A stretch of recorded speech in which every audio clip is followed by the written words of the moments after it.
Okay, for today, the Math Interest Group has a guest speaker. He's not a member of the old guard yet, as far as I know, and and we're going to do a process improvement, and I'm going to read a little bit of introduction for Bill. Okay, Bill is a computer scientist and mathematician whose career started with a sixth year on the math faculty at Brooklyn Poly, which is now called NYU Tandon School of Engineering.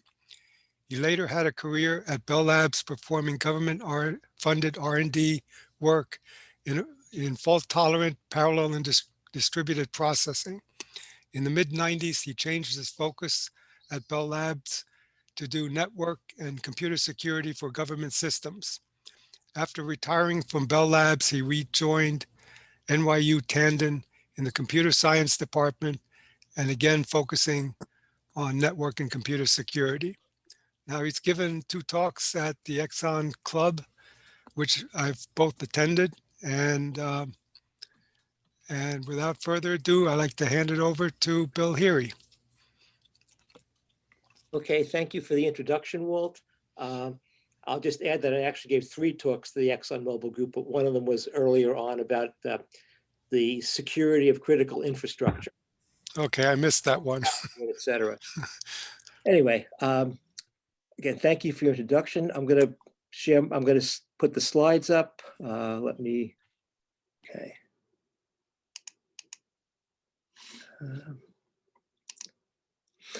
Okay, can you see my screen now, everybody? Yes. Okay, this talk is going to be about blockchain, quote, the useful technology behind cryptocurrencies. And I'll explain why it's about that and not cryptocurrencies in a minute. First, a little background to this talk. In 2009, somebody or some group of people going by the name of Satoshi Nakamoto introduced a cryptocurrency called Bitcoin. The reliable accounting system that he or they developed for Bitcoin was called the blockchain. A few years later, a lot of articles started appearing in technical, financial, and popular press talking about using blockchains for various other kinds of applications. Being interested in technology, even after I was retired, I was following a lot of this in the technical and the financial or business press. And I found the articles to be very confusing because they seem to be using the term blockchain to mean very different things. Some of them meant it was the same thing as what Bitcoin was using. Something said it was a little bit different in one way or in another way. In some articles, they even changed what was included in it in different ways. So I just decided to go back and try to figure out what was going on, which I was doing when I was invited by the Exxon Technology Group to put together a talk on Bitcoin, which is the genesis of this talk. I put that together in 2018 based on what was going on then, mostly to clear up what blockchain meant, what was the technology and how did it work, not focusing on the applications. And when Walt said he was looking for somebody to fill a slot, I said, well, I've got a talk that I can update and try to use, and here we are. Basically, since that talk, what has happened is the underlying technology that I want to talk about really hasn't changed. What has changed is the application space, the work that's going on to try to build applications on this. And that also clarifies to some degree what some of these differences were and why they're important. And these differences really you have to pick among these options, basically, if you're going to put together some kind of a blockchain application. Okay, so the talk is going to focus on the properties of blockchains, the motivation for developing the blockchain, and some of the underlying technology. Although Bitcoin is what motivated the use of blockchain, I'm not really going to be talking about Bitcoin except as an example of some of the features of blockchains. The other thing is they're useful for all kinds of applications. And in the last 2 or 3 years, the space in which people are trying to make use of blockchain as an underlying technology has grown tremendously. There's a lot going on there. Most of it is still what I would call aspirational. Vendors wanting to help you build systems.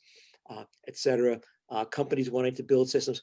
A few things are actually deployed and in use, but most of it is still in the exploration phase.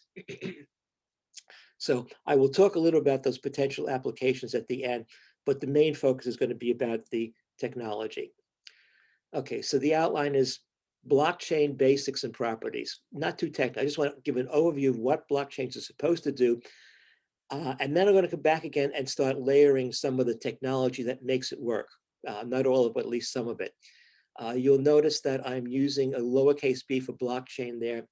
What I'm going to try to do consistently, and I probably slipped up a few times, is use capital B blockchain for the one that is used in Bitcoin and lowercase blockchain for the variants that are used for all kinds of other things.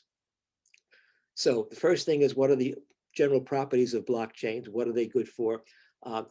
Next thing is, what motivated them? Why did Bitcoin want this particular kind of blockchain they developed? It is a new concept. There's a lot of interesting stuff that all got rolled together in this, and it took a lot of work. And if you look at what the idea of Bitcoin was and the people that were developing Bitcoin, or the people you think were developing Bitcoin, you can understand why some of these features are there. Some of them don't necessarily apply in other applications, and we'll talk about that. I'm also going to do a quick survey of cryptographic. Let me mute that. I'll do a quick survey of some cryptography things, because public key cryptography is key to what makes the blockchain work. So I want you to understand a little bit about that. Some of you know a lot about it already, but for those who don't, I want to at least give you a high-level view of what public key cryptography is. Then I'll get back to the blockchain and talk a little bit about how it works, and particular how cryptography is part of it. Then I'll talk a little bit about the non-cryptocurrency applications of blockchains. That'll be a little bit at the end. It's not the main focus of the talk, and have some concluding remarks. Okay, blockchain basics. Again, notice the lowercase b. Okay, from the blurb and variants, this is typically what you see describing a blockchain. It's a distributed, secure, fault-tolerant, open, immutable, verifiable ledger. There's a lot of words in there, and I'll actually go through what all of them mean in this context. One of the important things that comes from Bitcoin is that it's based on distributed trust. No trust in a central authority, a bank, government, brokerage house, whatever. Whether you really want to do that in the current application is up to what you're doing. But that was one of the basic ideas that Satoshi had when he developed he or they developed the blockchain. On the blockchain for Bitcoin, again, all anonymous users. That's also deployment specific. In a lot of practical cases that you want to do now, you can use the underlying ideas of blockchain without having that anonymity. And we'll talk a little bit about why you might or might not want to do that. One thing to keep in mind is that blockchains do things that you can do with existing ledger, database, and other application software. It's not doing things that you couldn't do before. It's just doing them differently so that you can add and make sure you have distributed, secure, full-tolerant, open, immutable, verifiable. So particularly immutable and verifiable, those are the things that you really want to have available. That's the power of blockchain in new applications. And again, blockchains for specific applications don't necessarily have to have all of these properties, but they have to be customized to what you need. It's a standard thing with good fashion, top level system design. What are your requirements? What do you need to do? How are you going to do it? And then in a lot of cases, you can find a way to do it well with blockchain as opposed to other software fundamentals. Okay, this is really a repeat of what I said. It's a technology from Bitcoin. Articles were confusing. And I'm going to use capital B blockchain for the specific one for Bitcoin and lowercase for others.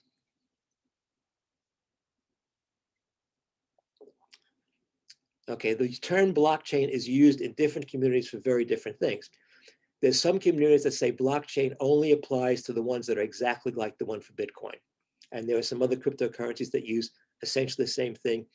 Some make a very minor modification to it. Those are all what some group considers the only things that are blockchains. But there are some applications that are being built on a lot of the key properties of blockchain that are not cryptocurrency specific, and they vary the features. they do not necessarily have this distributed trust. They do not necessarily have anonymous users.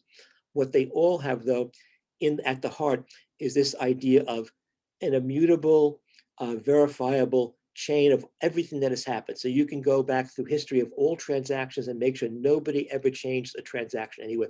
If they did, you can detect that very easily. Some companies that are developing blockchain things are doing full-blown systems on top of what I would call blockchain. So maybe a full-blown database with all kinds of sort, select, etc., relational links, all those things. That's not going to be part of the blockchain. At least I don't think so. I mean, they could put everything in there, but the key thing about the blockchain is that there's something that has data in it, and you want to manage and see how that has changed over time and make sure no changes have been changed back or unofficial changes. So if you have a database system, the database should be part of the blockchain because that's the thing you want to see when there were changes, how they were made, and make sure that people don't sneak in older changes and then they'll get caught because of the way blockchain works. The other things that sit on top of it, they don't really have to be part of the blockchain. That's going to be depending on how you do the application. But the more you put in the blockchain, the more complex the system is going to be. This will all make a little more sense when you see what I mean by a blockchain for those who haven't seen anything about it before. Okay, so let's go to the terms that I used at the very beginning. It's a ledger system. Okay, a ledger consists of a collection of data sets, sometimes called accounts, but not necessarily financial, and a process for external inputs called transactions, which change the accounts. Now, you can include under a ledger system all the data in a database. It's basically any kind of a system where you've got some data that's going to be changing over time, and you want to ensure that you can trace back where all those changes came from, and somebody doesn't change something that wasn't really approved in some way. So again, all these things are things that you have that are being in use now. It's just a different way of doing things. It's a different base on which to build some of the data handling. So banks have ledger systems, brokerage houses. Voting can be thought of as a ledger system. One part of it is the voter registration part. Another is recording the votes, where it gets very tricky because you want people to be able to vote and record the vote, but you don't want anybody to figure out how they voted. So that adds some interesting things which might or might not be addressable with blockchains. Airline and maintenance records, ownership of transactions with cryptocurrency. So those are some of the examples of ledger systems. In traditional ledger systems, the files are updated in place. You change your account value, the value in the ledger is changed. You write a check, it gets debited from your account, the ledger is changed. Now, in good practice, you should be backing up the ledger file on a very regular basis. Also keep a log of the transaction. So if need be, you can reconstruct things. But that doesn't give you the kind of immutable, verifiable properties that blockchain can give you. Okay, so what is different about blockchain? And I'm going to have a picture to describe this in a second. But basically, blockchain is a sequence of states called blocks of, and I have in brackets, the ledger, new transactions, and other information, which will vary with the application over time. Each block is saved. You have the whole history in these blocks, and that's why it's called a blockchain. They chain together. You have the initial block of the zero state of the ledger, and then as transactions occur, you get new states, and they keep building up. Okay, so after a set of transactions, and very often you'll do multiple transactions at once, not one at a time. The prior state of the ledger is saved, and then the new state is also saved, and there's a new block. So you get this long chain that keeps building up over time. That's the whole history. Okay, in blockchain for Bitcoin and for other applications, some other applications, anybody can see every block. So you can see the data on every block. That's optional because there are times when you don't want everybody to see the data. And I'll give some examples of that later. But for Bitcoin, at least, that was an important thing. The key thing about blockchain that changes from traditional ledger systems is that the new block has the new transactions, a timestamp, and what I'm calling a fingerprint for now. We'll have a more technical term later of the prior block. And it's also saved as a starting point for the next update. That fingerprint is something that is computed from the prior block. And it's a relatively small number, maybe 10 digits long, whatever. It depends on how you're doing it, but it can be a relatively small number. But in that sort of captures something about the prior block that is the fingerprint of. It doesn't let you reconstruct the prior block, but it is something where if you change something in the prior block, then the fingerprint is going to change. And that's one of the key things in a blockchain. Okay, so the entire history then of the ledger is this blockchains, the history up till now. And no block can be changed, no older block, without all the subsequent blocks being changed, because the fingerprint, if I change a block 10 blocks ago, okay, it's got a fingerprint. And if I change the block, the fingerprint is going to change. Well, that fingerprint is part of the block after that. So I'm going to have to change that one, and you have to keep going through. So because in the case of Bitcoin, it's open. Anybody can do this computation to compute the fingerprint and say, hey, wait a minute, something's wrong. Somebody cheated somewhere, and you can go back and figure out where it happened. And that's what makes the blockchain immutable and verifiable. Okay. Now here's a graphical view of that. So the first thing on the left is the state of some ledger, block N, where all the blue dots are the values and the entries in the ledger. T is just going to be a set of transactions that were done before. There's a timestamp in it always, and there's this fingerprint. And I just use an image of a QR code from Wikipedia's page on QR codes in there to represent the fingerprint. It's not the whole block before, but it somehow captures the information in a compressed form from that block. Okay, then there will be a bunch of transactions coming in, which sort of should be between, and let me lose my, yeah. Okay, so there's transactions. I put them in this block in the next block because they're going to be saved there, but actually they really come in between. So they come in between and then they're stored here. But they go to some kind of an update process. Okay, and the update process includes changing some of the values in the ledger. And there's a consensus thing that I'll talk about in a few minutes. Basically, you want to change the values in the ledger, and then you want to save the new one and have a fingerprint of the this block. The fingerprint of this block is in here. So you then have this next block has a new fingerprint, which includes because you're including the old fingerprint. There really should be two in there, but the idea is the fingerprint will always include something from the fingerprint before, because it's a fingerprint of this whole block, so that includes the prior one. So that means if you change if you change something here, you change this fingerprint, and therefore it's going to change the fingerprint over here, and et cetera in time.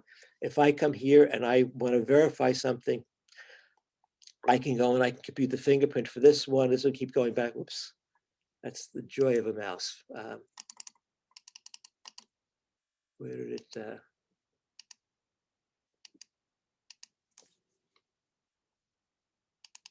Somehow the mouse jumped way to a different place. Let me just get back to this screen, then I can back to where we were.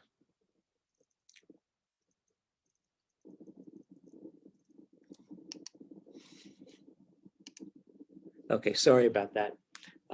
These mouse of a mouse with a touch screen on top, and sometimes you go the wrong way and it does strange things.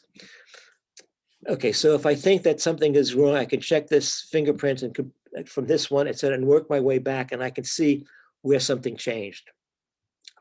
When a fingerprint that's here does not match the fingerprint I computed from the block before. So that's the basic heart of the immutable and verifiable blockchain. Now, some of the other features. Okay, all the blocks exist on multiple servers or nodes. This is typical in a lot of distributed systems, but you want to have a ledger that is the same on all of them. So the blocks, which include the ledger information and the transaction history, that's on all of the nodes. There has to be an update process, which I simplified in the previous diagram, that actually includes all the nodes communicating so that they agree on what the updated new block is. So block n+1 in the prior diagram, that exists not just in that one chain, but in a chain on every one of the nodes. So there has to be some kind of consensus protocol, which is probably the hardest part to figure out how to do in an application that makes sure all the blocks are using the same information.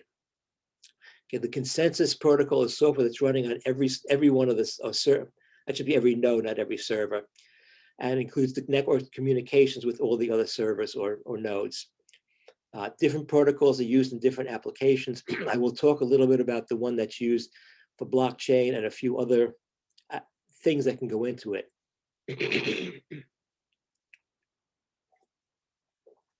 Now, the consensus protocol, as I said, it's software that's running on every node. So this picture, you have to visualize the consensus protocol as being distributed over all the nodes. And what happens with the consensus protocol is that the transactions come in to each node has to get them, excuse me. And the consensus protocol then will, each node will individually update the block as it sees fit and compute things with the block. Then the consensus protocol has to get information from all the different nodes and compare them and make sure that everybody agrees on what the next block should be. If they agree, that's fine. If not, things can get complicated. And we'll talk a little bit about that in general, but that involves or may involve something called Byzantine fault tolerance, which has to be built into the consensus protocol. But the basic idea is this consensus protocol finally agrees on what the next block should be, and the updated block is then sent to all of the nodes. So they all agree on that. Okay, the point of the consensus protocol is to agree on the next block. The next block should have all the transactions since the last block and the state of the ledger after those transactions have been applied. Each node has received copies of all transactions to the node that the node thinks it knows what the next block should be. They exchange information, and then there's a consensus protocol to decide what the final answer is. This is just a verbal description of what I talked about with the picture. Okay, some of the other properties that are listed at the very beginning. Secure. Security usually is considered to have three components. Confidentiality, only those who are authorized to see the data get to see it. Integrity, only those that are authorized to change the data can change it. Availability, the system can't, basically the data can't be erased or blocked. I'll look at that in a little more detail, but the only thing that's really special in blockchain is the integrity part. That is what those fingerprints are for. So the other things, confidentiality and other aspects of integrity and availability, that's just standard computer security, network security. So we won't really go into much about that, because the only place where there's something special in blockchain is with the consensus protocol and the fingerprints.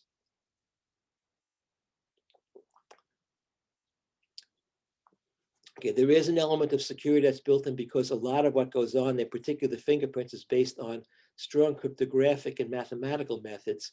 We'll talk more about that. But there can be software bugs anywhere, so you can't consider anything to be perfectly secure. Blockchain is only part of a bigger system. You've got to worry about user authentication, other things that are going on in the system. So there's lots of ways somebody could break into a system, even if it's running on blockchain. That doesn't give you any special security. And it depends on the security of software all over the place on all the nodes, including the consensus protocol, which may have flaws. There could be just bugs in it that let people break in. You have identical software for the consensus protocol running on all the servers. Having the same software being used in a lot of places is always a risk, because then if somebody breaks into one, they probably able to break into the other. So that's always an added risk. And there's also other kinds of things which the users have to keep secure, particularly their keys, because that's the way they get at their, in Bitcoin, that's the way they get at their money, etc. So you probably heard stories in the news about Bitcoin wallets or keys being lost. There was a story of somebody that had $200 million worth of Bitcoin, and he had the only copy of the key was on a computer that he forgot the password to. And He was going crazy trying to figure out a way to get into it because the computer was designed that after a certain number of failed attempts, it would erase everything. The last I heard, he still had a few attempts left and he was going crazy trying to figure out how to do it. I don't know if anybody has seen any follow-up on that. There's also been cases of people just having their key stolen. They have it on another computer and the computer's hacked into, so somebody steals their key and they can just steal their money then. So that's always a risk, but that is outside the blockchain technology. That's something you have to worry about on your own. Fault tolerant computers have been around for decades. Most things with fault tolerance are based on redundant nodes doing the similar things and then comparing. That's sort of what happens here. And we'll talk a little bit about more details of how that's done a little bit further down. Now I'm trying to rush a little bit because we got a late start and I see I've already almost a half an hour into the talk. Okay, open means that it's anybody can see it. Again, that's a feature of the Bitcoin blockchain, not all blockchains. The important thing is some are called permission blockchains. Permission blockchains mean that anybody can't join. You have to have permission to join. And that's so it's not completely open. A truly open system, anybody could join. Bitcoin is open, anybody can join, and they buy if they want to buy any Bitcoin, they will have to join. Permission blockchains are for closed systems where you won't let anybody see anything.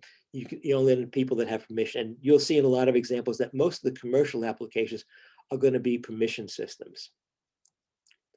Verifiable, this goes back to what I was saying about immutable. We went through that already, it's not going to mention it again, etc. Distributed trust is built into the consensus algorithm. That I'll talk about a little bit more later. Anonymous users, yes, that's built into the Bitcoin blockchain. But if you're going to build a banking system on blockchain or investment system, the banks and the investment companies in the US at least have to be able to identify their customers. So they can't be anonymous. Who knows who they are might be limited. But so even if the blockchain is somewhat open, the identities of the people will be controlled. So this is an issue when you design something. Okay, why do cryptocurrencies need something like blockchain? Basic question is, who do you trust? The way Bitcoin does it is that it provides a base of trust without having to trust a government, company, such as a bank, or an outside person or group of persons, such as trustees. And the roots of Bitcoin and the original blockchain are very much libertarian in spirit. They don't trust the government, they don't trust corporations. So what Satoshi was trying to do was build something where the trust was based on trusting the people who own Bitcoin.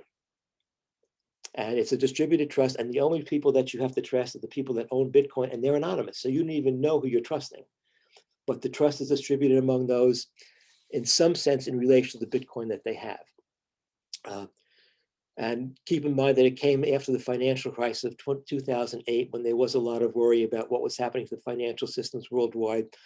You had companies on Wall Street that were crashing and going bankrupt because they didn't really understand the assets they had. So they wanted to have an alternate way of doing things. Okay, and if you have a distributed trust with a lot of entities involved, if you want to corrupt the system, you've got to corrupt more than half the total strength of all the entities. So if you've got 1,000 people with Bitcoin and nobody's got more than 10% of the Bitcoin, you would have to collect a whole bunch of people to corrupt the system, which is hard to do, but it has been done, not with Bitcoin, but with other cryptocurrencies. Just a brief lesson in simple economics, trust, which is really the heart of some of the things they're doing here. Who do you trust? And that's still an issue with any of these things. If you are doing early trading, you trust who you're trading with. Physical trading, I'll give you my sack of flour and you can give me that nice pot you made. Early coins, you trusted the minter. What was the value of the metal? Was that really pure silver, or was that silver diluted? Have somebody been clipping the corners off the coin? When banks issued paper money, you had to trust the bank and its capital. If you know US history, before the Civil War, there were a lot of private banks that issued their own currency in both the North and the South.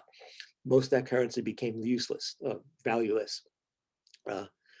Gold and silver backed paper money. The trust was that the government really had the gold and silver. Non-backed currency, you trust the government, policies will maintain the value. That's the job of the Fed now. But you can think back to Germany between the wars when they had this tremendous inflation because they issued money without anything backing it and it got out of control. Bank accounts and brokerage accounts, you have other entities you can trust. So someone has got to be trust, and blockchain or Bitcoin made a different choice on who to trust. Blockchains, you can decide who you want to trust. Maybe the blockchain is just for the internal records of some company and they just trust themselves. Even if it's a bank, maybe you trust the bank and just authenticate the users so users can get at their bank accounts, they can make transfers, etc. But you're not trusting them to do anything more. Okay, and the cryptocurrencies, again, we're not going to be talking about that, but it's basically a number. And how do you protect it? And that's what the Bitcoin blockchain is about. It is basically saying we have these fictitious things that are really just numbers that we're calling a Bitcoin, and we have to know who owns it and when you sell it, when it's transferred, and the record of that is in the Bitcoin blockchain. That's whether Bitcoin is worth anything without having any backing. That's sort of like, does paper money have any meaning without backing? It's an interesting economic question, but not one to talk about here. So what does the cryptocurrency need? A notion of ownership and a means of proof. That's what the blockchain supplies. A system of trust and a distributed ledger that is, people can't screw it. It's immutable and verifiable. So blockchain has, with a capital B, has all these, and other blockchains have these properties for the most part based on cryptography. Okay, anonymity of account holders, I mentioned that already. Another advantage is for cryptocurrencies, the elimination of middlemen. There's no fees to banks, and I'll have an example of a blockchain application where that happens. No taxes, but if the other thing you have that is an advantage or a disadvantage, depending on your point of view, is it can be used for illicit purposes. You've heard about people buying drugs, trafficking, etc., paying for things in Bitcoin, people trying to get their system restored after it's been hacked into, have to pay in Bitcoin, etc. Okay, but who pays for the blockchain infrastructure? Again, this should be the capital B one, but in general, for Bitcoin, it's basically paid for by people that are in it because they're going to be doing some work and trying to get Bitcoin. But there's still some other fees that are charged by the Bitcoin exchanges for currency conversion or to move money around. The smaller that might be for credit cards, but there are still charges. And here is my favorite example of a blockchain, pre-Columbian Inca blockchain. I took this picture in a museum in Peru. In this thing, which is I think is made of gold, is basically their version of a blockchain. Each of the lines going out is some kind of an account, and the knots in different places are the transactions, and it's immutable and verifiable. So this is sort of what blockchain wanted to do, or Bitcoin wanted to do. Okay, cryptography. Given the time, I'll have to go through this pretty quickly, but I'll just do a few pictures. Basic cryptography uses an algorithm in the cases that we'll be looking at.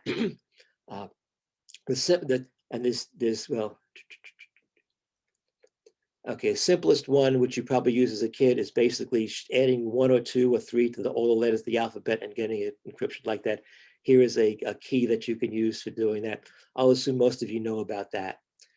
The key thing about that and many other algorithms, and it's a symmetric algorithm, symmetric key algorithm. Same key is used for encryption and decryption. So the Caesar cipher is one, the Enigma machine was one, the DES, which some of you remember when that was a standard that was used for banking applications and for certain kinds of communication with the government. That was a symmetric key. Skipjack, which was used by NSA, was a classified algorithm for a long time, but now it's been declassified. has been described by NSA as a better DES.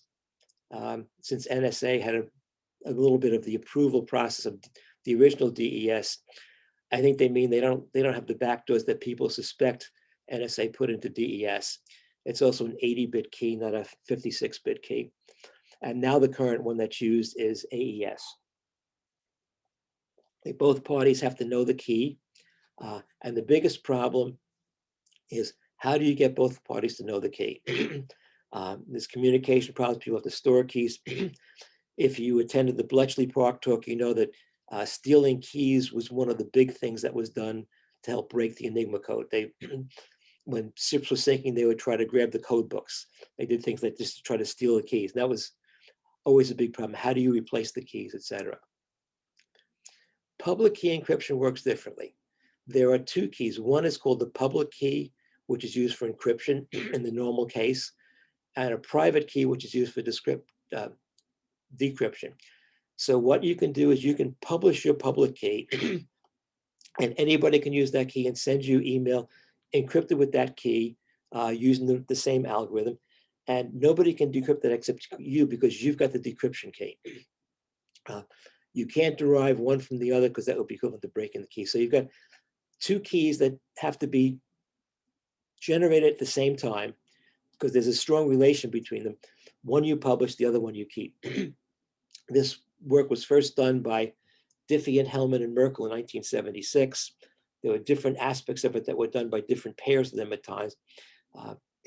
NSA later claimed to have done it 10 years earlier. GCCS, which is the British and NSA, apparently did it even earlier. RSA, Revesh, Shamir, and Edelman patented a very particular form of public key cryptography based on mathematics of factoring large numbers into primes. And that is now an internet standard, and it has been for a long time.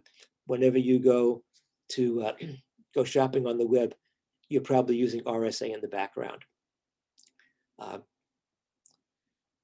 Okay, and then these are some of the examples. I won't go through them in the interest of time. Just pictures so you know who these people are. On the right is Whit Diffie. The picture on top is sometime probably in the 70s with, I think it's Merkle, Hellman, and Diffie across. And then I have more recent pictures of all of them. Whit Diffie is still very active. You can find his name on a lot of cryptography policy-oriented papers now. Okay, so again, this repeats a little bit of what I said before. Diffie is the one that really first came up with this in the public. As I said, GCCS and NSA both had done this in secret before, but it wasn't released in public. So Diffie did it on his own in the public. And he said what I said earlier. You can put your public key in a directory, and anybody can send him email. He publishes his public key. You can send him email. He's the only one that can read it. So people can communicate without having to exchange any keys in advance. Okay. Again, some more little details about that. If you want to read more about that, there are two books that I recommend, and I have references at the end. There's a book by Stephen Levy that is basically about the so-called crypto wars in the United States in the 1990s. And I was starting with the 70s, really. And he actually had a lot of interviews with Whit Diffie about the whole process of how he was going around the country, trying to figure out a way to do this communication without having to share the same key. And it's a very interesting story that he tells about the whole thing. Simon Singh wrote another book, again, it's in the references, that includes that, but also a lot of other things. It's mostly a book about specific historic events that were influenced by cryptography, including the work at Bletchley Park.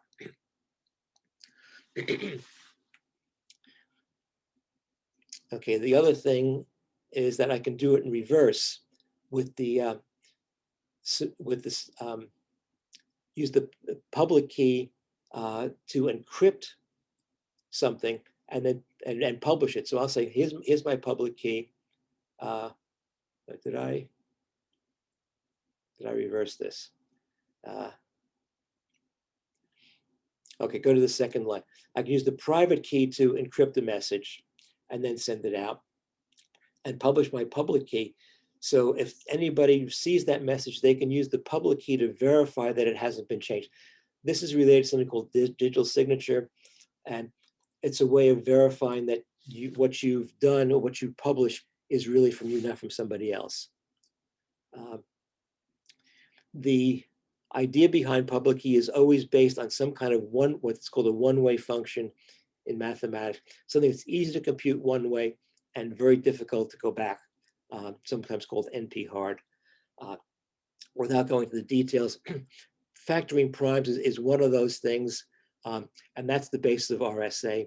Diffie-Hellman and NSA use different mathematically one-way functions.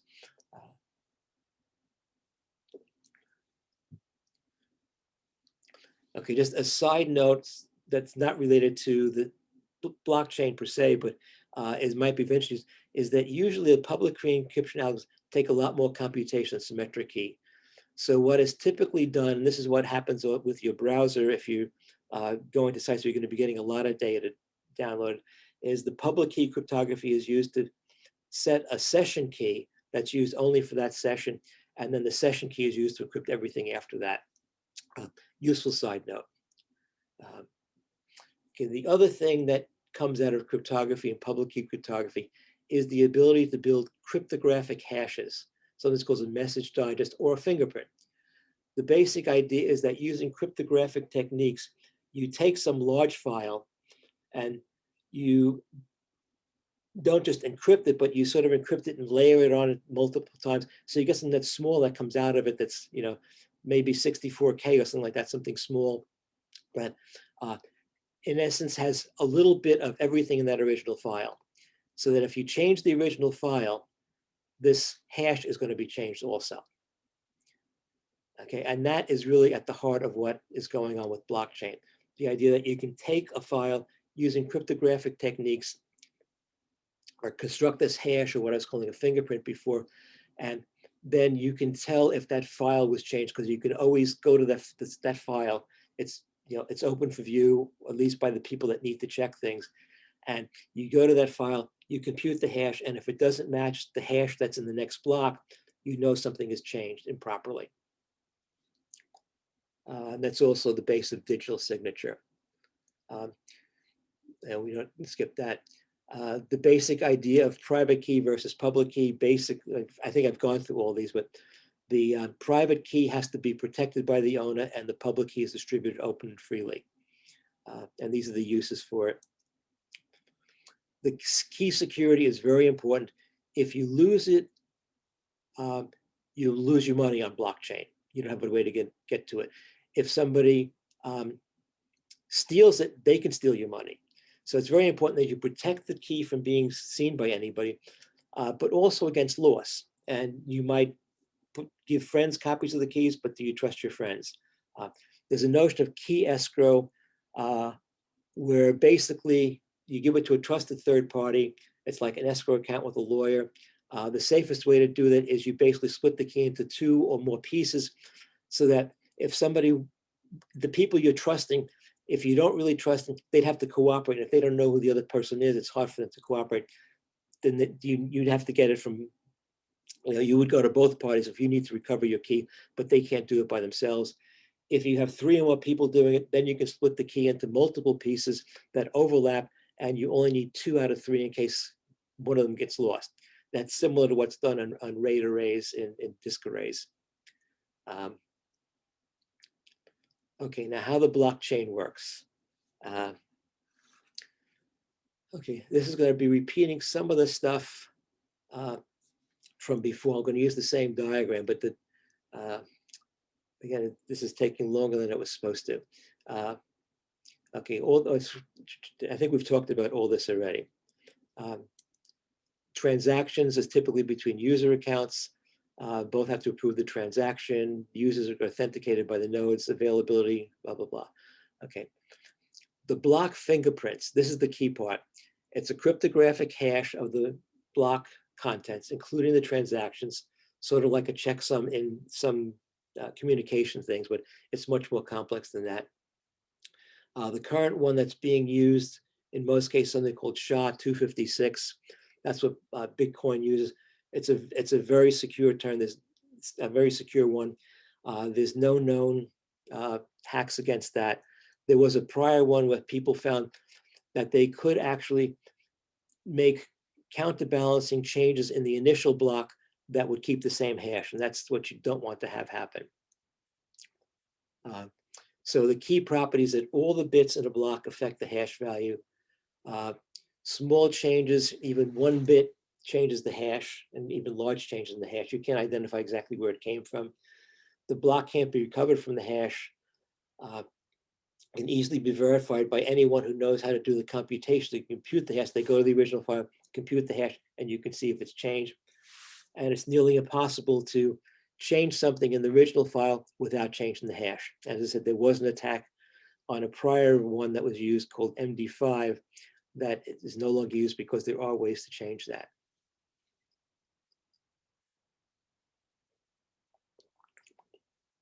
And this really just goes through what I said before, and I'll put it in the picture here. This is the same picture as before, but now with the explanation that these things are cryptographic hashes. So if somebody changes a block somewhere early on, it's going to change the hashes all the way through.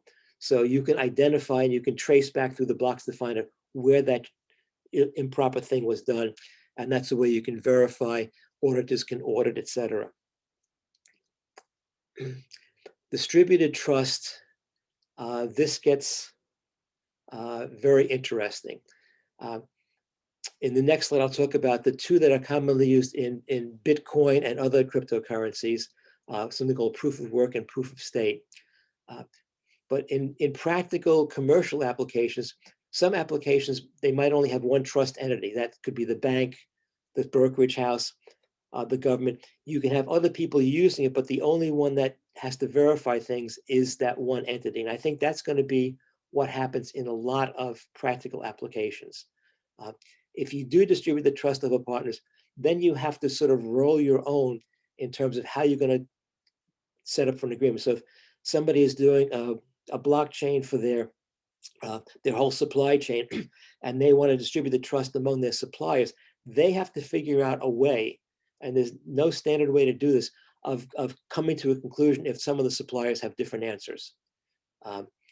So that's where you get at something called Byzantine fault tolerance, which I will not have time to talk about, but there are protocols for sending things around and trying to come to a decision when some of the pieces disagree.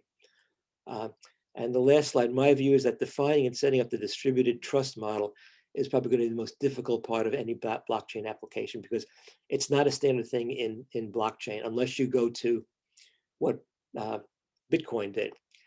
Their notion of distributed trust is called proof of work.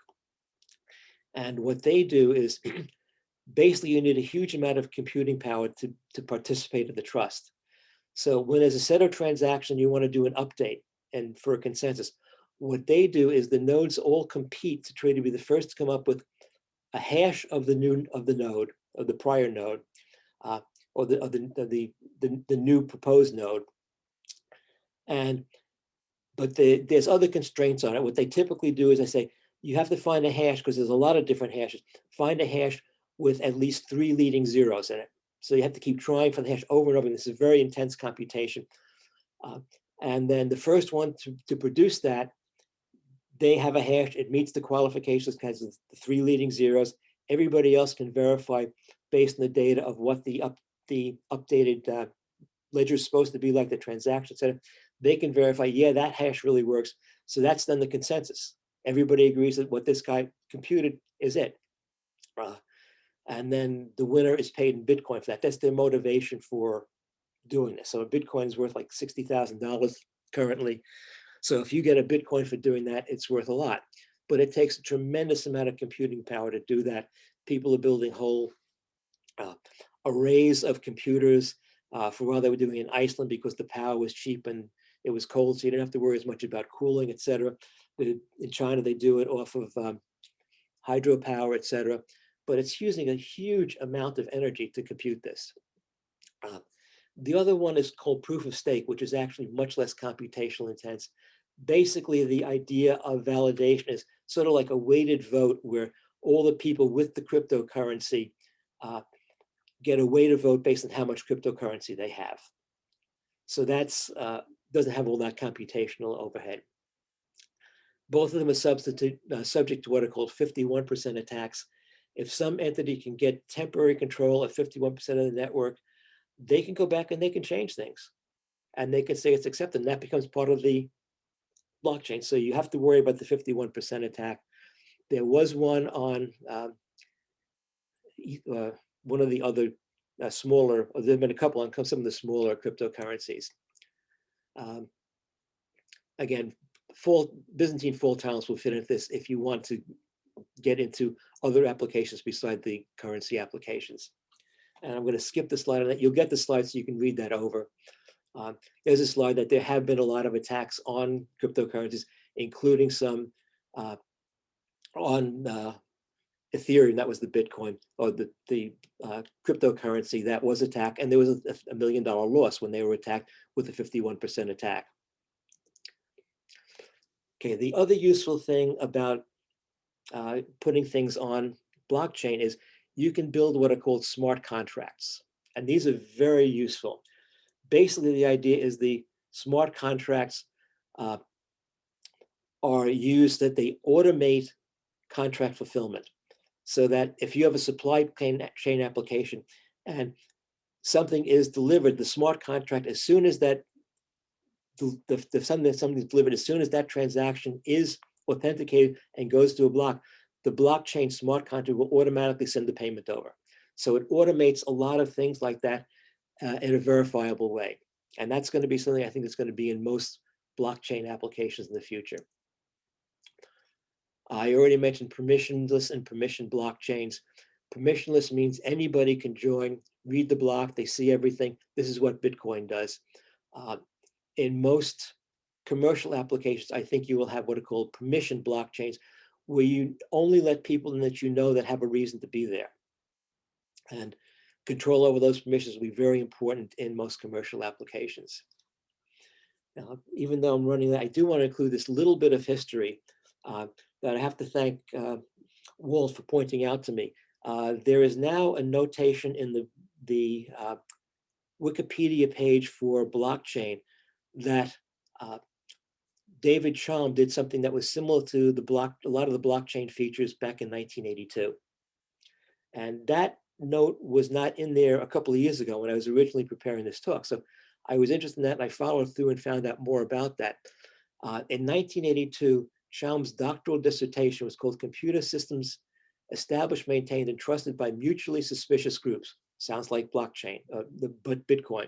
It included a vault system with many of the properties of blockchain. Why wasn't that known? Well, David Chaum did his dissertation, never published it, never presented it at conferences. So it was sitting there. You can go to university microfilms, you get a copy of the dissertation, but nobody read it. So that knowledge wasn't out there. And there are other things that were done that are similar. There's a paper that is in the references on the origins and variations of blockchain technologies that goes through a lot of the other things that were part of blockchain that were available. It's not clear how much of this Satoshi actually knew, if he knew any of it. Did he somehow, maybe because he was at, I don't know, either Stanford or Berkeley, where Chaum did his work, maybe he was there and he remembered that and he had a copy of it. Who knows? But we don't know who Satoshi is, so we'll probably never have an answer to that. Anyway, it's a little bit about applications. Okay, there's a huge amount of effort in this area. There's lots of press and vendor reports. IBM is reported actually a couple of years ago, 91% of banks are investing in blockchain solutions. 66 expect to be in production, running at scale. When? They don't say when. This is, what I call aspirational. Most vendor and press and vendor reports looking into blockchain, they evaluate the potential. They have baby applications, things in development, they're planning, but there are a few that are actually in use now. Some of the platforms that you go to, if you want to try to build even a small one, the biggest place to go to, I think, is IBM, where they have a huge effort. They've got several hundred blockchain experts that will work with customers to build blockchain systems on the IBM blockchain platform. And They will customize it to your needs. I assume a lot of that is figuring out what the trusted model is going to be, the distributed trust model. And they're doing some generic systems for specific applications. So for instance, they're doing a supply chain system that they will adapt and sell to customers. They're also using for their own supply chain. So they've got a proof of concept going on.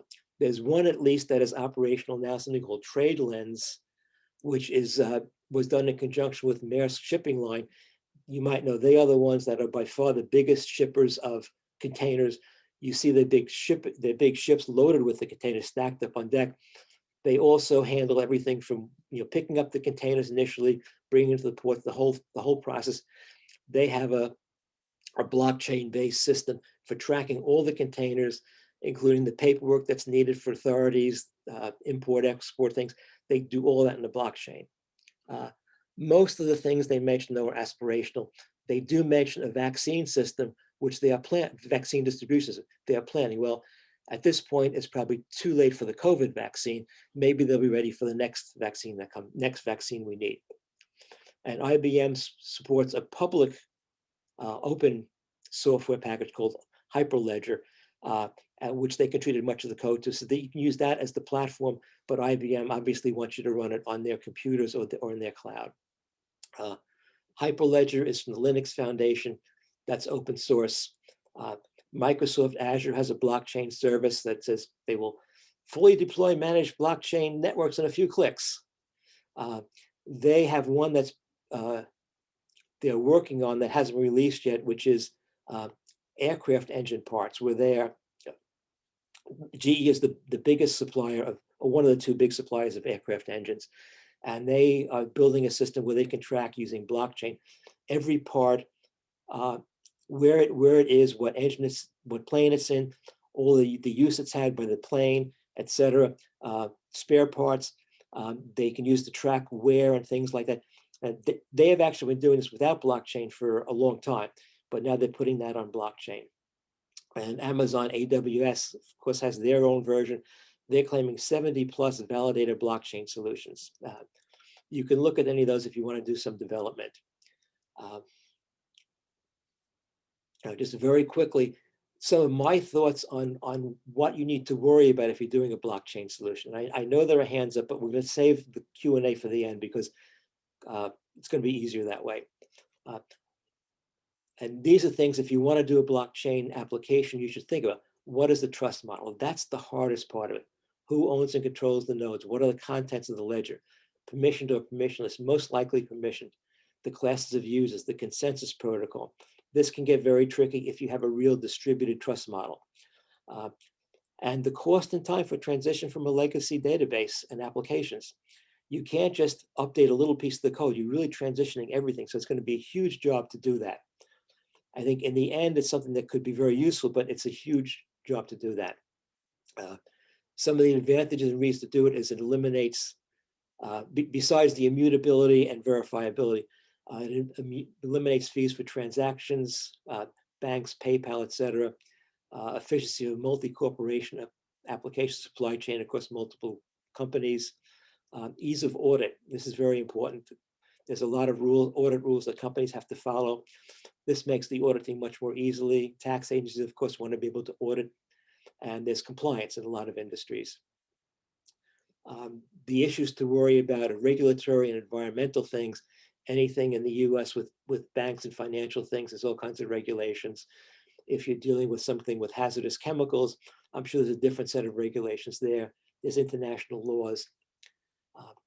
One thing that's a big concern is scalability. Since you're building this chain that goes back to the beginning of time, it's going to keep growing. That's why you don't want to put everything in the blockchain, but only the data that's going to be changing with transactions, which could be a lot. So the base of the database, ledgers, et cetera, those are going in. But a lot of the software that sits and does things on top, if it's not changing any values, you probably don't want to put that in the blockchain.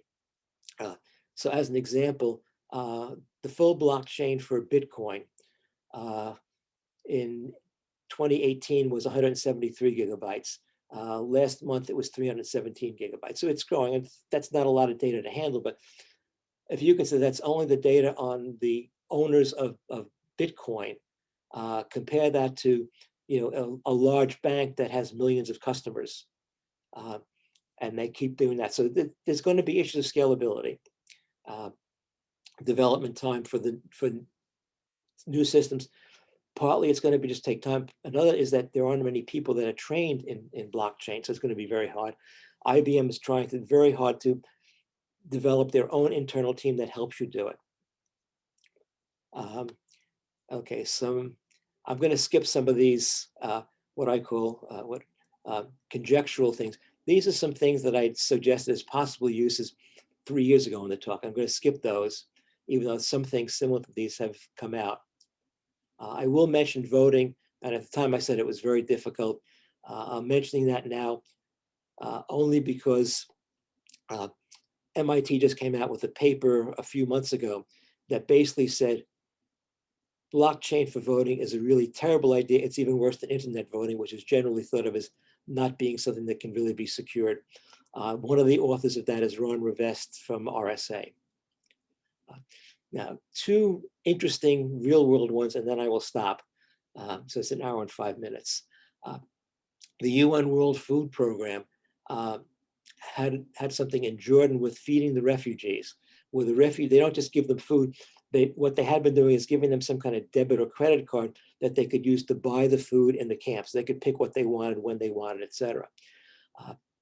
What they changed to is one that's based on blockchain, mostly to get away from paying the credit card fees.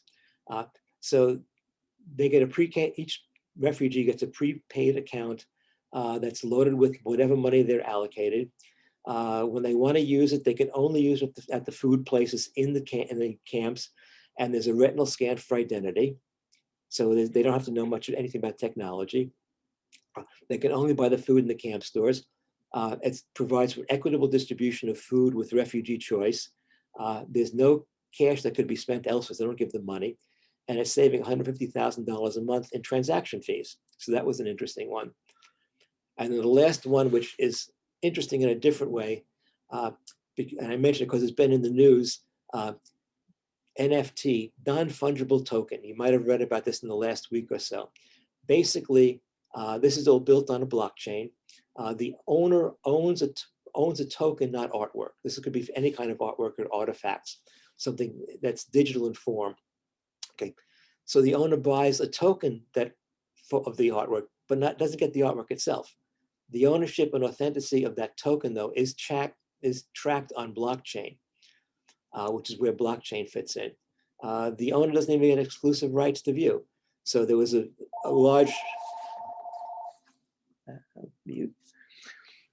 large sale at Christie's recently, and somebody bought the token for this piece of art, but you can go and you can view the art on the internet anytime you want to yourself. So it's not clear what the value of this is.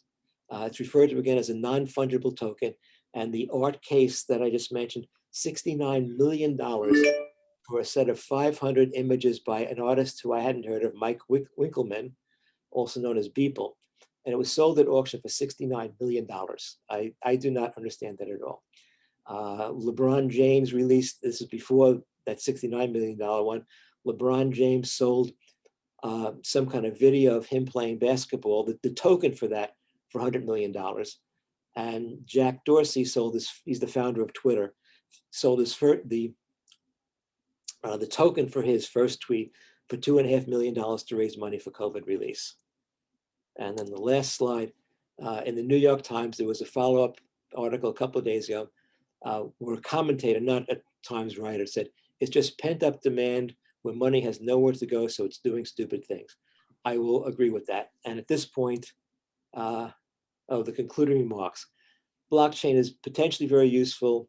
You can read this at your leisure, but it's just going to be expensive to do. And I think there's a lot of uses, but it's not going to be that easy. And here are the references. They'll be with the slides that I distribute. Okay, and at that point, I will unshare my screen. How do I do that? Let me go back to Zoom. Okay, I guess it is unshared. Okay, I'm going to let Walt manage the hands raised, the questions, etc. And I know we're running late, but I'm available as long as needed. Okay, Bill, I'd like to thank you for a wonderful talk. Uh, it's greatly improved over the first one that I attended. So I really thank you for stepping up and giving this talk here. We have a, The improvements were added more time to it, so it was longer than I had hoped to do. that's okay. We don't mind. Okay. Okay, so we're going to go with the hands up, I guess. I'm not sure if they're always in the right order, but we'll go with Paul Tukey first. Well, actually, I always end up at the top because I'm the host. Okay. Actually, Al and Boppy beat me to it. So let's take those two first. Okay. Al Aho, would you please state your question? Bill, great talk. I actually have two questions, one about the past and one about the future. Okay. In 2014, there was a spectacular failure of a Bitcoin exchange called Mt. Gox in Japan. What happened there, and how do we know that that won't occur again? And my second question is, not that long ago, Peter Shor at Bell Labs showed that you can factor integers with a quantum computer in polynomial time, and this would compromise encryption schemes like RSA. Do quantum computers compromise blockchain and Bitcoin? Okay, and as the first, as I said, this is not a talk about cryptocurrencies because I'm not a fan of them. I know about the Mt. Gox failure. I don't know the details of it. As I recall, there was some kind of hijinks being played by the people that ran it. So, it's again, who do you trust? Do you trust in Bitcoin and you're doing it on an exchange? Do you trust the people running the exchange? Again, I don't remember exactly what happened with Mt. Gox, but I remember thinking that, well, that's too bad. But you're playing a strange game that I don't see real value in any of this. You should only be playing with money you can afford to lose. With regard to Peter Shor's work, the question, I mean, what he did applies to factoring into primes, large numbers into primes, and that certainly would kill RSA. The question is what else it would kill.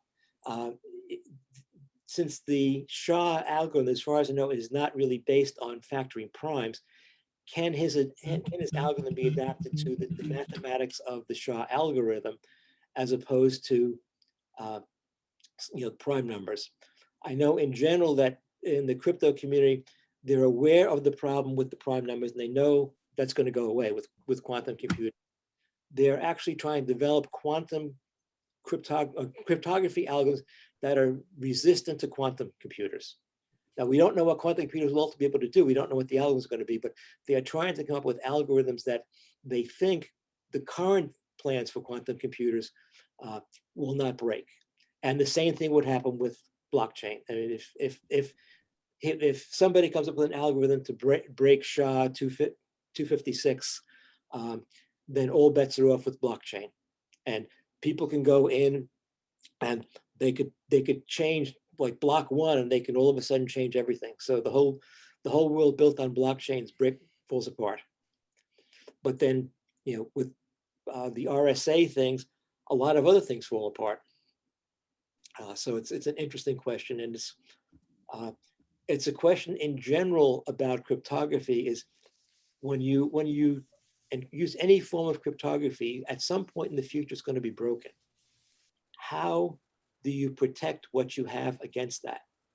And that's something the US government has dealt with, because there are a lot of secrets that are encrypted based on algorithms that weren't able to be broken at the time or even 10 or 20 years in the future.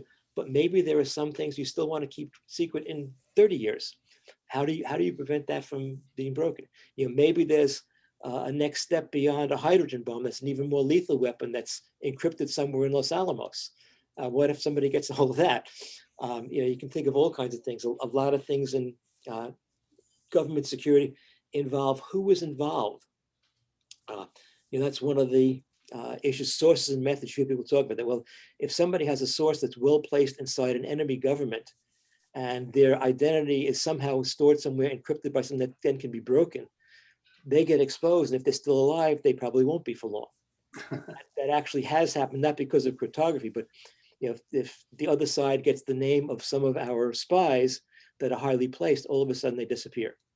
So it's hard to say what's going to happen in the future. Thank you. Okay, I believe the next person is Bapi. I have a question. The cryptography has been there for quite a while, and the blockchain has been evolving. So how dynamic is the development affect the state of the art of cryptography and blockchain? Well, as far as I know, they are the blockchain deployments are used in the current existing cryptography methods, primarily the hashing algorithm, which is still, as far as I know, still considered to be extremely secure. And that would be the main cryptography thing. I don't think there's any cryptography research that's actually part of the blockchain community.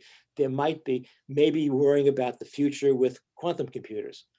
But the blockchain developments that I know of that are going on, like particularly by IBM and these other platforms, they're basing it on the same basic cryptographic things. Thank you. Okay, the next person is Mark Edelman. Actually, it's me. Oh, well, okay, sorry. I beat Mark. So I hear talks on blockchain, and I can, I understand a lot of the mathematics. I got that kind of background, and it all makes sense to me in an abstract kind of way. But then I tried to apply it in my mind to a bank. And I really get stuck because I also have a sense of what happens in a bank, and they got millions of customers and hundreds of millions of transactions going on continually. So where would blockchains be applied? I mean, what would be the level of granularity? Just very specifically, would there be a blockchain for each one of my accounts? How would that work? Well, I am not really in the development space to know exactly what they're doing. I can conjecture based on what I do know about how things work. I think the blockchain has to be thought of as for some set of data, typically, let's say, it might be all the savings accounts, but because of the way banking systems interact, I think they would have to be putting all the accounts in one place. So there'll be one giant blockchain. At the end of the day, they would create a new hash of the whole day's transactions every couple of minutes, or not at the end of the day. Well, they every have to few seconds. the day. I don't know. A lot of computing. Wow. A lot of computing power, but also a lot of storage. I think that this is why you haven't seen a banking application out there yet. The data from IBM said 91% of the banks are thinking about it. 60% plan on having something, but none of them are out there yet. And that information, by the way, came from something that IBM put together 3 years ago. Okay, thanks. So I agree. It's very hard. And I've, the parts I kind of skipped about towards the end. One is that it's going to be just very hard to build an application, because I don't think you can build it just for one piece of the system. You've got it because everything integrates, and maybe try to build it in one piece and then add things too. But you're fundamentally changing everything. So it's difficult. I think the things like the one about the aircraft engine parts that GE is doing, that's something that's doable, because that you can control how much there is there. There might be 10, 20,000 different kinds of parts that come from different places, and you have to track 20,000 different kinds of parts and where some of them are, et cetera. But that seems more doable than, as you said, millions of accounts. And it's not just the accounts themselves, but then how the accounts link to other accounts. You can make a money transfer from your checking account to your brokerage account with the click of the mouse. So I agree, those sound very hard. And I am, as I said, this is not really about development. I'm not really a developer in this kind of space.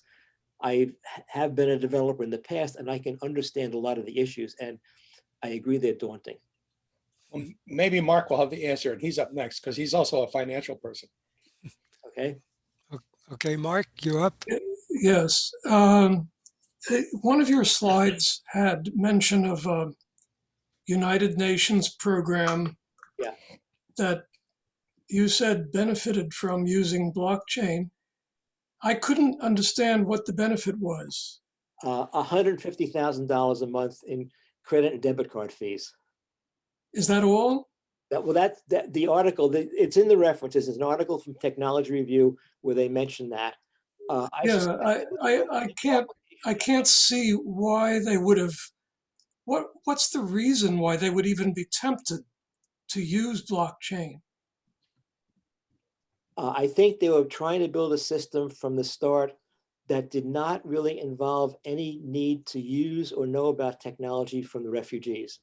So basically the accounts existed, but the refugees didn't have to carry around a debit card or a credit card. They would just go retinal scan, and the store, they could say, okay, you have $32 that you can spend here. I can't see any difference from a bank account. You can read the article and see what it could be. If they're building it from scratch, why not start with blockchain? A lot of the issues with blockchain the applications will be, how do you transition from this huge one complex system to another huge complex system? This one was fairly simple. All they had to do was have, some retinal identifier for every person in the camp, and say everybody gets X dollars a week that they can only spend in the food. So you just go to the store, you look at the scanner, and you get whatever food you want. So yeah, could that have been done with a simpler thing? Maybe. I think what they were doing before involved, because there was money transactions, it somehow involved using credit or debit cards. And those institutions will always take their 3%. So if they're building a new system to get around that, how do they handle the amount of money in each account? They probably could have done it in other ways without using blockchain, but the blockchain, if you're starting from scratch, why not use it? Especially given that IBM and other companies have these toolkits that let you build blockchain systems easily. And I only know what was in the article, which is in MIT's Technology Review magazine, which I find a very useful source of what's going on in technology. There are a couple of references that, for those who aren't subscribers, they want to use the references, you can create an account for free that gives you a limited number of articles, sort of like the New York Times model. Or if you subscribe, and I think it's about $50 a year, then you get unlimited articles for free. But it's I find it to be a very good source. Thank you. Okay, Jim Landwehr. Thanks. It was interesting. My question was sort of related to what Mark and you have just been talking about, Bill. And it would seem to me that the benefit of this refugee thing, as opposed to using the credit card, obviously the cost of the credit card is the 3% or whatever it is that they take off the top. But this system blockchain system has got some inherently heavy computing involved in it, as I understood it. And that computing is going to increase over time.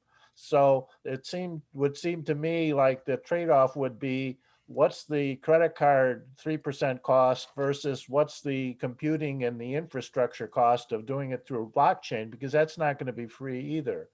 Do you have any comment on that? No, as I said, I'm not really a developer. I don't know the details. I just thought it was a very interesting application. And I was very surprised to see that. Jim, you're muted.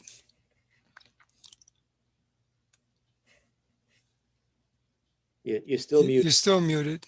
Well, I was hitting. Now you're okay. I got muted. So like I've seen, so the sort of second part of that is, where does blockchain actually fit into our economic transactions today? I think I read that Tesla is going to sell Teslas using Bitcoins. But I certainly couldn't go to Starbucks or anywhere else with my Bitcoin wallet and buy something today, could I? I don't think so, but Some entities do take fraction. You don't have to use a whole Bitcoin. You can do fractional Bitcoin. Well, no, I know, but I would have to have some, it's a hypothetical question. I don't own any Bitcoins, but, I have to have some sort of a mechanism to own it and then transfer it to the Starbucks or to whoever. And I'm just curious, I realize it's an application, but if that sort of thing is conceivable economically to make sense in our lifetime. I don't know how much it's used, but I have read in recent past that there are some fast food restaurants in Manhattan, or this is pre-COVID, that were actually taking Bitcoin payments for lunch. So the equivalent of going to Starbucks. And I think that was just to show off. It was not because they wanted to attract the young tech-oriented people saying, "Oh, I bought my coffee with Bitcoin." But I did not pay much attention to that. I'm not a fan of Bitcoin, and I haven't really been following Bitcoin. I mean, I could see that if I was going to go off and buy a Tesla for $75,000 or whatever and have one transaction, that might make some economic sense. But if I'm going to be doing, many transactions at Starbucks and all these other places, it might not make sense economically. If the stores have to pay less than the 3% they pay for credit card, maybe it makes sense for them. With regard to buying a Tesla, okay, so today, I don't know what the exact number is today. Let's say a Bitcoin is worth $60,000. So your Tesla would be 1.03 Bitcoin, whatever. So you make the deal, you're going to pay 1.03 Bitcoin, but then in 2 days, the Bitcoin is now $70,000 because it makes jumps like that. All of a sudden, the price of your car went up. I would not sign a contract for a car for Bitcoin unless I had the Bitcoin there and I was paying immediately. It's not stable. There are other digital cash things that are done that have tried to link to a specific monetary unit, the dollar or the euro. And in fact, David Chaum, the one who first came up with his digital vault and a lot of the ideas that wound up in the blockchain, which weren't published, what he did is he abandoned the work he was doing in graduate school and then went off and founded 2 different companies to try to have some form of digital cash, where it was linked to a currency like the US dollar, and it would be exchanged digitally. And he was hoping that would take off. And both of his companies went under. I don't know if he made any money on it. I don't know exactly how they worked, but he did work on that. He also did work on secure voting. And he's the one that I believe came up with the idea of knowledge-free proofs, essentially. You could prove you know something without saying what it is. Which is something cryptographers love. I don't know of many practical applications for it. But he is an interesting cryptographer. I don't know what he's doing now, but the whole thing with cryptocurrencies is not something I have followed as closely. I mostly look back and say I wouldn't get involved with that, even though when I was first looking at them when I was still teaching, I had a student in an independent studies course about information security. And we met periodically, and he mentioned that he was interested in Bitcoin, and he had bought some Bitcoin at the beginning of the semester for a couple $100, and he was thinking of selling it when it was about $500 or $600 at the semester's end. I don't know what he did. I'm sure if he didn't keep it, he's shooting himself now. I should contact him and find out what he did, but he was still wasn't sure yet when the semester ended, and I didn't keep contact with him. Okay. Al, did you have another question? Not a question, but just an observation. I was intrigued by your remarks about David Chaum. A long time ago, when I was trying to determine who invented RSA and public key cryptography, I thought Diffie and Hellman for public key cryptography and RSNA for RSA. But I subsequently discovered that these algorithms were independently invented and earlier at Bletchley Park, which is the ancestor of General Communications headquarters in Britain.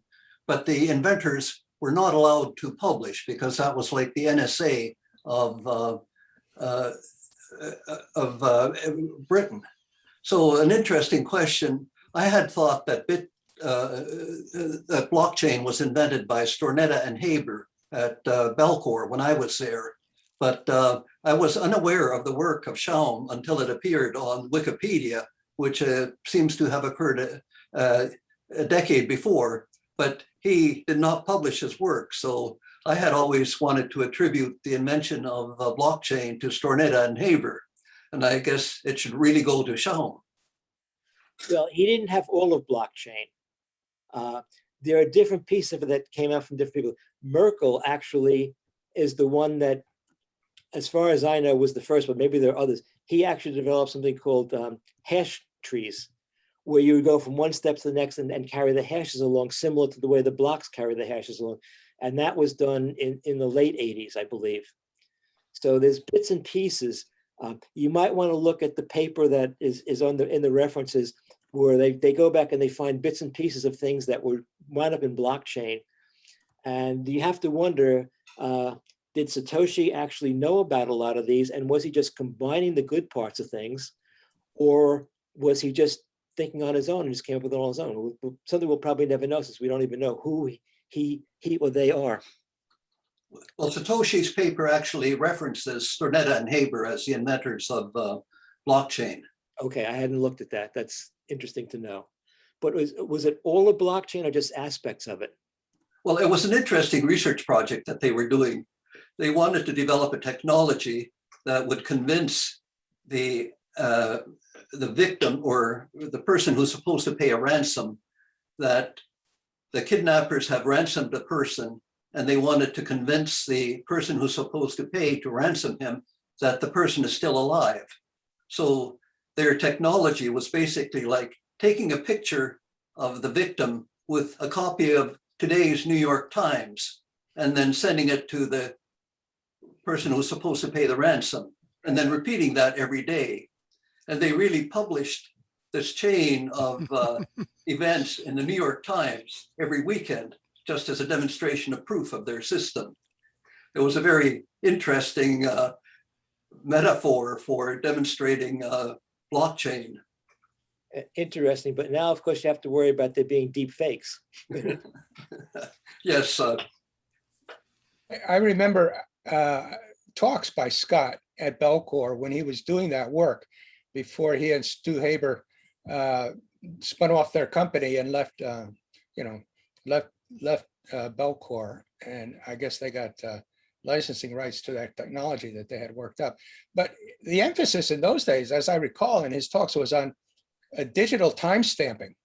Yes, exactly. Yeah, because the problem of actually assuring that something was not altered was one thing, but they wanted to also make sure that they could establish the time it happened, and that hadn't been done yet, as far as I recall them saying. And that's why they ended up, hashing large quantities of things and rolling it up and then publishing a number in the New York Times so that there would be a lot of copies of it out there and would be in every library, and therefore it could not be altered. Interesting. They were basically using the New York Times on a given day as the hash. And then it was difficult to duplicate the New York Times instantly. And the next day they used the next day's paper and so on. But that was their hash function. But going back to the roots of public key cryptography, if you look at Levy's book, when I mentioned where they talked to Diffie-Hellman a lot, when that book came out, GCHQ, which was the later stage of Bletchley Park, they had not yet been willing to admit that they had invented public key cryptography. They later did admit it, and I think one of the inventors was even knighted. But at the time, they weren't. But they sort of knew who had supposedly done it. And Levy went and, I believe, interviewed, or maybe Diffie spoke with him. But they basically spoke to somebody from GCHQ who was supposedly the inventor, but not verified yet as the inventor, yet many years before Diffie-Hellman. And he said something to the effect that, well, maybe we did blah, blah, blah. I said, but you guys did more than we ever could have. And the NSA later said that they had invented the idea of public key cryptography on their own, separate from GCHQ, about 10 years earlier. And they had a public key, a key exchange algorithm, which was similar to Diffie-Hellman key exchange that they called Firefly. And that was long classified. I believe that's been declassified now, but I suspect if you look at that, that'll look very much like a Diffie-Hellman key exchange. But when I was still at Bell Labs, it hadn't been declassified yet. I knew the name, but I didn't know anything more about it. That was all I was allowed to know. So, any more? I have sort of a nuts and bolts question. You mentioned that there's 317 gigabytes for Bitcoin. How big is it? How big is the block? Don't know. Don't know.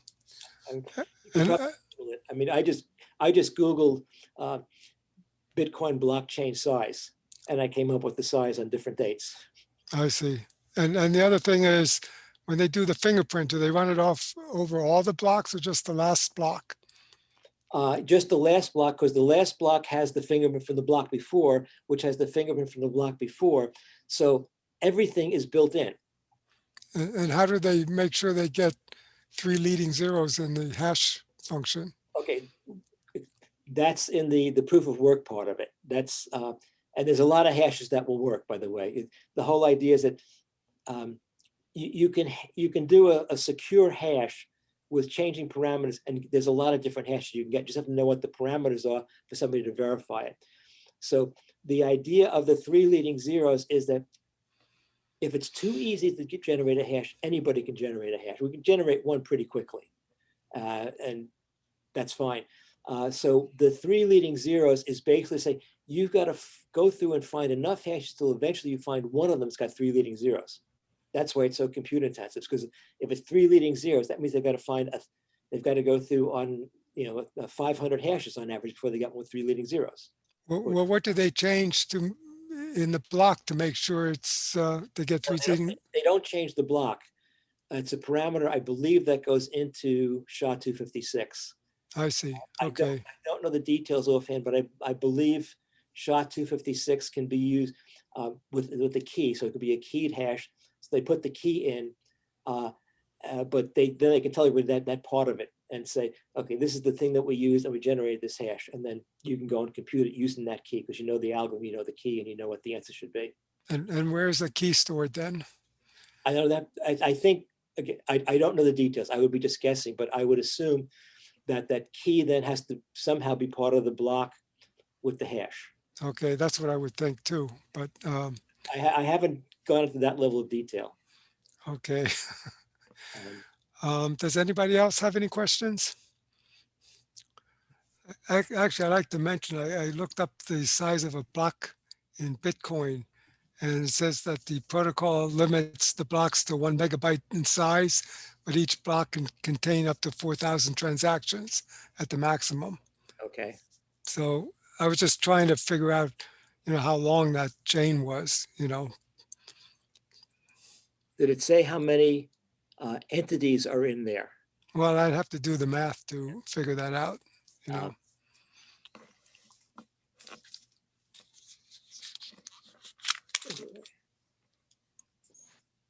So, and anything else? So I'll just throw something out. This is Bill Tittle. I was thinking how difficult it would be to apply blockchain to banking accounts. But I was thinking of a mid-sized enterprise, which is a much more finite number of people and finite number of processes. And whether you can, even if you have 1 million customers, whether you can use blockchain on internal processes, but not on all the customer information, and whether that is particularly helpful. I'm guessing it would be helpful. Offhand, I don't really have any answer. I was not really that focused on the application side of things. I was more focused on trying to understand what went on underneath and picking up some of the implications for applications, but not really in a lot of detail. Mm-hmm. By the way, I have to mention a quick thing. With all these Zoom things and other things that go on with interviewing people on TV, over time, I started noticing the books that people have behind them. And I think the books behind people is very often a statement. Absolutely. Put you back on. I think I see, is that the Harvard Classics? Something like that. Okay. And the yellow and black spine near the top, that is which volume? Near the top. Left, about 4 books from the left. Let me see. I don't know. Yeah, let's What- see. One of the series you see is something called The Great Books of the Western World, which was done by University of Chicago. And as an engineer, I greatly regretted not having a liberal education. So the thing about this is it takes, the Greeks going up to probably Freud, thinkers of philosophy and also science. But they created something called a syntopicon, where they took all thought and divided it into something like 100 great ideas. Liberty, government, and they cross-reference all these great writings against those ideas. So if you were interested in the topic of justice, let's say, you could easily pick up what Plato said about it, or what Freud said about it, or whoever. So.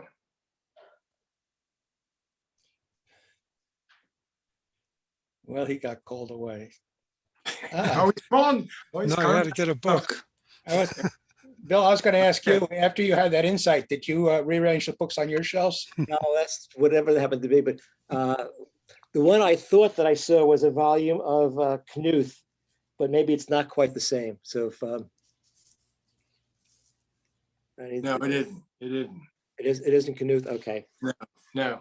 But I've taken to looking at the books they have on TV interviews, and since most of the interviews that I wind up seeing are people that are in politics and law, whatever. One thing I've noticed coming up very often is the book about Robert Moses. Yes. That's in a lot of backgrounds. A lot of people like to either read the book or show off that they read the book. For those who don't know it, it's a really interesting book. I read it a number of years ago. It shows how the power that Moses was able to get in developing the highways and parks and other things in New York City and New York State without ever being elected to anything. Does anybody else have any questions? All right. Well, I want to thank Bill for giving a really nice talk on blockchain, and I understood it a whole lot better than the first time. Well, I didn't think it was that different from the first time, but maybe it's the second time through you understood it better. Anyway, but thank you for inviting me. Okay. All right. So I guess we conclude the Math Interest Group meeting for today.